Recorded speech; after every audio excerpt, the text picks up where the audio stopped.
ஸ்ட்ரீட்டில் வந்து சேல் பண்ணிட்டுருந்தாங்க. அவங்கக்கிட்ட தான் வந்து நம்ம வாங்கிட்டு வந்தோம். ஸ்ட்ரீட்டில் வந்துட்டு பார்த்திங்கன்னா சைட்டில் வந்து சேல் பண்ணிட்டுருந்தாங்க. விவசாயமே அவங்களே வந்து பார்த்திங்கன்னா விளையுது இல்லையா, ஸோ அதை அப்படியே கொண்டு வந்து டைரெக்டாக கொண்டு வந்து சேல் பண்ணிட்டுருந்தாங்க. அவங்கக்கிட்ட வந்து பார்த்திங்கன்னா அந்த சுண்டக்காய் ஃபஸ்ட்டு அந்த சுண்டக்காவை ஸோ அவ்வளோ சூப்பராக வந்து இருக்குது. இது எதனால் சூப்பராக இருக்குதுன்னு பார்த்தீங்கன்னா அந்த எலசாக இல்லாமல் கொஞ்சம் நல்லா அந்த முத்தலாக இருக்குங்க பாருங்கள். ப்ரெஸ் பண்ணால் கூட ப்ரெஸ் பண்ண முடியல. ஸோ அவ்வளோ வந்து முத்தலாக இருக்குது. ஸோ இது போல் வந்து வாங்கினேன். இது வந்து டோட்டலாக வந்து 20 ருபீஸுங்க. அது அப்படியே கோப்பாக வச்சுட்டு இருந்தாங்க. அந்த இது மாதிரி இங்கே பாருங்கள், இதெல்லாம் நான் தான் இப்போ எடுத்தேன். சண்டு பூ மாதிரி சண்டு பூ மாதிரி அப்படியே நம்ம டெக்கரேஷன் பண்ண அந்த மாதிரி வச்சுட்டு இருந்தாங்க. ஸோ வந்து பார்த்தீங்கன்னா 20 ரூபா. அதுக்கப்புறம் சுரக்காய் வந்து பார்த்தீங்கன்னா 10 ரூபா தாங்க. இந்த சுரக்காய் 10 ரூபா தான். இதெல்லாம் வெயிட் 10 ரூபாய்க்கு வந்து சுரக்காய் கொடுத்தாங்க. ஆனால் இவ்வளோ பெரிய இது பார்த்தீங்கன்னா 10 ரூபா. ஸோ அதுக்கப்புறம் பூண்டு வந்து பார்த்தீங்கன்னா பெல்லாரி பூண்டு ரேட்டு வந்து கொஞ்சம் கூட தாங்க. பூண்டு வந்து 180 ரூபா 1 கிலோ அப்படின்னு சொல்லிட்டு 1/4 கிலோ வந்து வாங்கினோம். அதுக்கப்புறம் ஆனியன் வந்து பார்த்தீங்கன்னா 1 kg வந்து பார்த்தீங்கன்னா ஆனியன் வந்துட்டு 30 ருபீஸுங்க. 30 ரூபா கொடுத்து வாங்கணும்.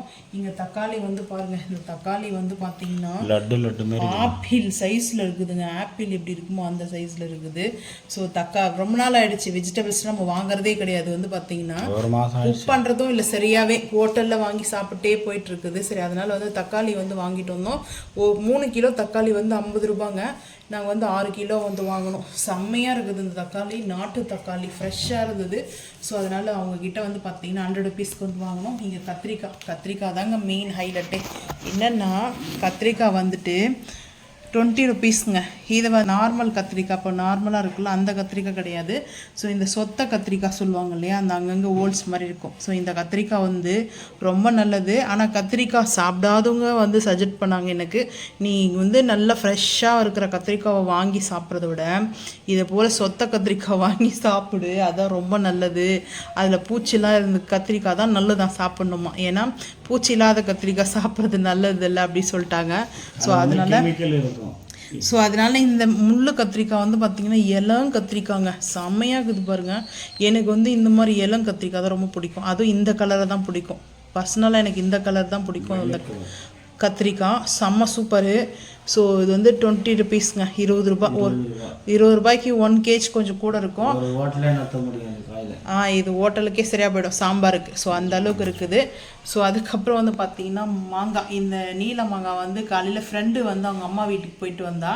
ஸோ அவங்க வந்து எனக்கு தனியாக கொடுத்து விட்டுருந்தாங்க. ஸோ அவங்க அம்மா வீட்டிலேருந்து எனக்கு மாங்காய் தனியாக வந்தது. நான் வந்து பாதி மாங்காய் வந்து மாங்காய் கடைசல் வச்சுட்டேன். இன்றைக்கி மாங்காய் கடைசல் வடகம் போட்டு தாளித்து மாங்காய் கடைசல் வந்து கிரேவி செஞ்சுட்டேங்க. ஸோ இந்த மாங்காய் பாதி எடுத்து வச்சுருக்கேன். ஸோ இன்றைக்கி வந்து பார்த்திங்கன்னா நாங்கள் வாங்கிட்டு வந்தது வெஜிடபிள்ஸ் வந்து பார்த்திங்கன்னா இவ்வளோ தான். உங்களுக்கு இந்த வெஜிடபிள்ஸ் ரொம்ப பிடிச்சிருந்தா மறக்காமல் வந்து கமெண்ட் பண்ணுங்கள், லைக் பண்ணுங்கள், ஷேர் பண்ணுங்கள், சப்ஸ்கிரைப் பண்ணுங்கள், பெல் ஐக்கான் வந்து கிளிக் பண்ணுங்கள், மறக்காமல் சேனல் வந்து ஃபாலோ பண்ணுங்கள். அப்போ தான் நம்ம போகிற வீடியோ நோட்டிஃபிகேஷன் வரும். தேங்க்யூ.